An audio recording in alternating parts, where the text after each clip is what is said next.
I am vengeance. I am the shadows. Bonjour et bienvenue dans la quotidienne condensée des numériques, l'essentiel de l'actu tech en quelques minutes et un petit sachet de thé avec du miel aujourd'hui. On va commencer évidemment avec l'Ukraine et les dernières news du front tech et on va commencer directement dans l'espace. L'agence européenne spatiale a confirmé qu'ils allaient pour l'instant annuler la deuxième volée d'ExoMars, une mission qui, je vous le rappelle, contenait 2 volets et qui avait pour but de savoir si la vie a existé un moment sur la planète rouge. Évidemment, c'était une mission qui se faisait en collaboration avec le service spatial russe qui devait gérer notamment le lancement et une partie de la plateforme d'atterrissage pour les petits robots martiens. Même si c'est prévu pour septembre, ça n'arrivera pas pour l'instant. Donc voilà, pour un premier arrêt. On revient un petit peu sur Terre et dans le jeu vidéo avec la collecte de fonds, je vous rappelle, d'Epic avec Fortnite qui ont lancé leur nouvelle saison ou leur nouvel chapitre, je ne sais jamais, mais qui avait annoncé que tous les revenus jusqu'au 3 avril seraient reversés à des ONG qui travaillent pour aider l'Ukraine et les Ukrainiens. Vous le voyez, hier on a eu un article, en moins de 24 heures, 36 millions de dollars avaient déjà été du coup convertis des achats in-game du jeu jusque des aides. Et j'ai même pas eu le temps de faire une news que ce matin, on était déjà à plus de 50 millions de dollars. Epic Games qui va peut-être devenir le plus gros donateur, on va dire, de fonds pour l'Ukraine. On enchaîne avec la Russie ce coup-ci, et c'est le média Russia Today, le fameux RT, qui est un service français, RT France, et qui, je vous le rappelle, a été banni de la plupart des médias et des plateformes européennes avec son collègue Sputnik. Ce sont 2 médias, je vous rappelle, financés par le gouvernement russe. RT France va désormais saisir la justice européenne pour dénoncer une liberté d'expression. On vous rappelle que cette sortie des 2 médias s'était fait un peu dans le désordre puisque c'était un peu à chaque FAI, à chaque plateforme de savoir ce qu'ils allaient virer. Est-ce qu'il fallait censurer complètement le média? Est-ce qu'il fallait faire attention à des sites ou des comptes miroirs ou des faux comptes qui allaient reprendre le contenu du média? Il n'y avait pas vraiment ici de directive très précise de la part de la France notamment et de l'Europe. Du coup ça s'est fait un petit peu au petit bonheur la chance et à chacun son appréciation de la situation. RT France qui ne compte pas se laisser faire de ce côté-là. On va rester aussi dans le contenu et la Russie avec Romain Chalon qui a décelé une hausse gigantesque du téléchargement de Wikipédia. Oui, tout à fait, l'encyclopédie libre, ouverte et en ligne et gratuite, n'hésitez pas à leur donner un peu d'argent quand même, a vu son taux de téléchargement en Russie bondir de 4000% depuis début mars. Les 29 gigas que pèse cette encyclopédie, sont menacés puisque la Russie avait demandé plusieurs fois, Wikipédia, c'était pas la première fois, de retirer des articles qu'ils jugent comme de la désinformation ou des articles subversifs, notamment le fameux article sur la weed de Wikipédia, tout à fait. Dans la peur d'une censure totale du service, aujourd'hui, les Russes le téléchargent en masse et c'était déjà le cas avec la Turquie, nous rappelle Romain. On enchaîne maintenant, on va quitter le conflit ukrainien, mais on va rester peut-être avec la Russie puisque on va parler du gang Lapsus. Je vous rappelle que ce gang de hackers fait beaucoup parler de lui depuis le mois de janvier. Je vous rappelle, le Parlement portugais, Ubisoft, Nvidia, Samsung et désormais rien de moins que Microsoft et Okta sont désormais accrochés au tableau de chasse de ce gang extrêmement agressif. Alors ça pourra vous faire sourire mais le gang a annoncé avoir volé des données et ils auraient volé notamment 45% du code source de Bing et de Cortana. Bon.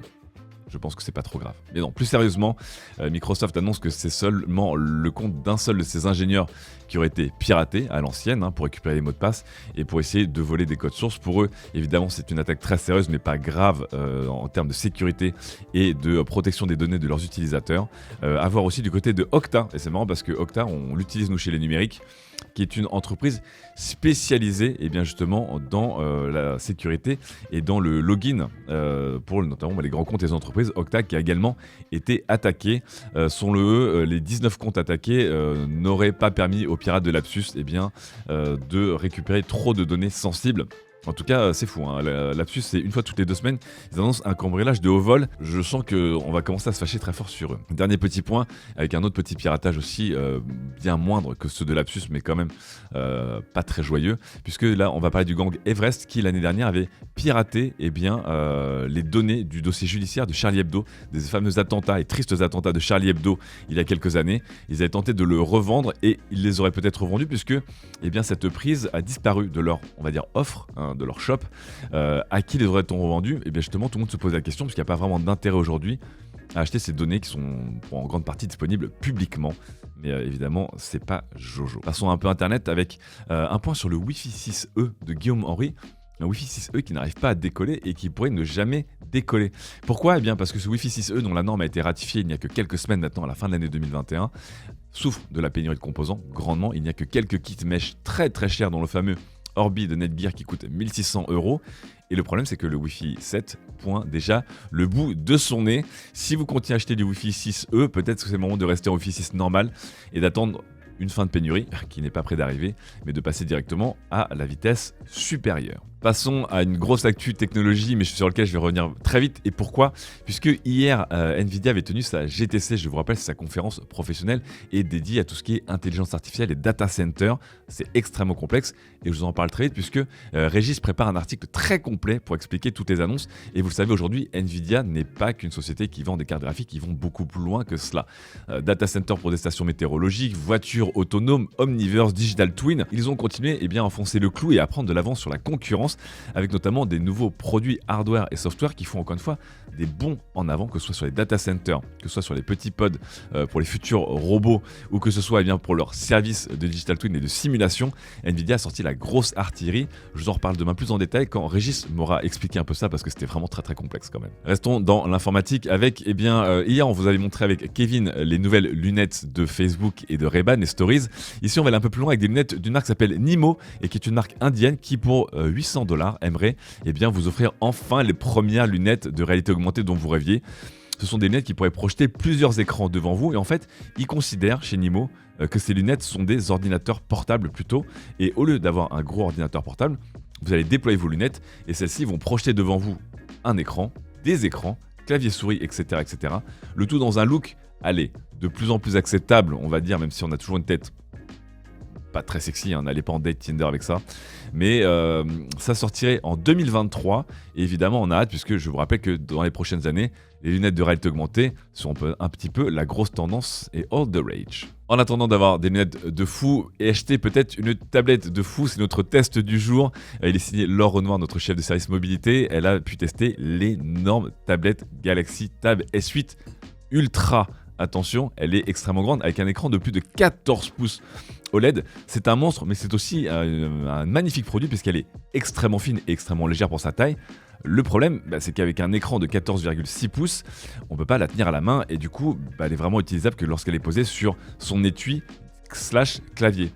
Est-ce que ça ressemblerait pas à un ordinateur portable convertible du coup ?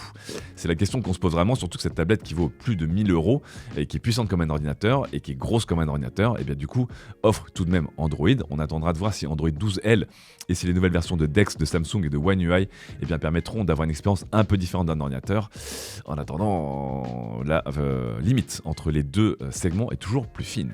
En parlant de frontières toujours plus fines, regardez cette nouvelle vidéo de chez Unity. Je vous parlais hier de l'Unreal Engine qui a signé un grand coup en décrochant le prochain Witcher de CD Projekt. Je ne sais pas si c'est une question de timing ou si c'était avec la GTC de Nvidia, mais Unity vient de présenter une nouvelle vidéo très impressionnante qui s'appelle Enemies et qui pendant longtemps on s'est dit ok, joli décor ou joli fond vert, avant de se rendre compte qu'évidemment dans cette vidéo tout absolument est en 3D, rien n'est réel.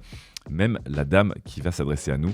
Un court-métrage qui évidemment permet au moteur 3D de montrer un peu l'écran à un moment où les autres avancent très vite et très fort. Deuxième point gaming, mais un point gaming qui est beaucoup moins drôle, avec un joueur de Gran Turismo 7 qui a trouvé une astuce pour enfin gagner des crédits rapidement dans ce jeu. Je vous rappelle que Gran Turismo 7 est à la fois un bon jeu de voiture et à la fois une offre un peu scandaleuse puisque pour un jeu qui est vendu entre 70 et 80 €, il y a aussi ce qu'on appelle la fameuse grind, c'est-à-dire jouer sans fin pour gagner des crédits, pour acheter des voitures. Ces voitures sont chères et encore plus chères avec ce patch 1.07 qui a fait grogner la communauté.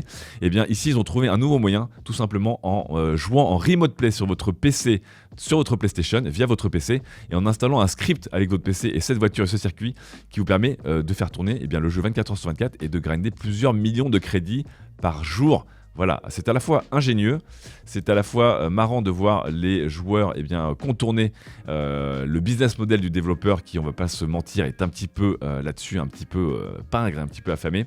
Et d'un autre côté, merci l'empreinte carbone de faire tourner 24 heures sur 24 une console en streaming avec un PC et un script. On va passer à des vraies voitures maintenant avec les Tesla Model Y et surtout les premières Tesla Model Y européennes. Et oui, la Gigafactory de Berlin est enfin opérationnelle et les 30 premiers modèles viennent de sortir d'Europe. Je vous rappelle que pour l'instant, et notamment en France, on se fournit essentiellement aux États-Unis et sur quelques modèles qui viennent de la Gigafactory chinoise.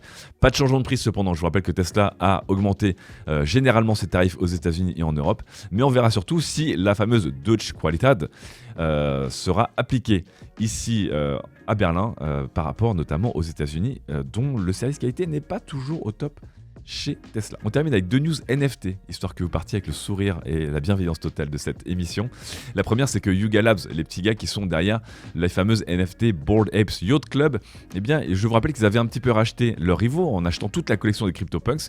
Ils avaient acheté et créé un token qui s'appelle le ApeCoin, qui est déjà au cœur de beaucoup de scandales, et ils viennent de lever là l'équivalent de 450 millions de dollars pour une valorisation de plus de 4 milliards de dollars pour créer leur propre métavers.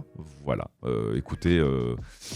ils n'ont rien annoncé de mieux que beaucoup d'argent et une vidéo qui fera penser, aux anciens jours de Gorillaz, pas plus. On terminera sur une autre actu NFT et qui coûte beaucoup d'argent, mais regardez comme cette montre est extrêmement belle.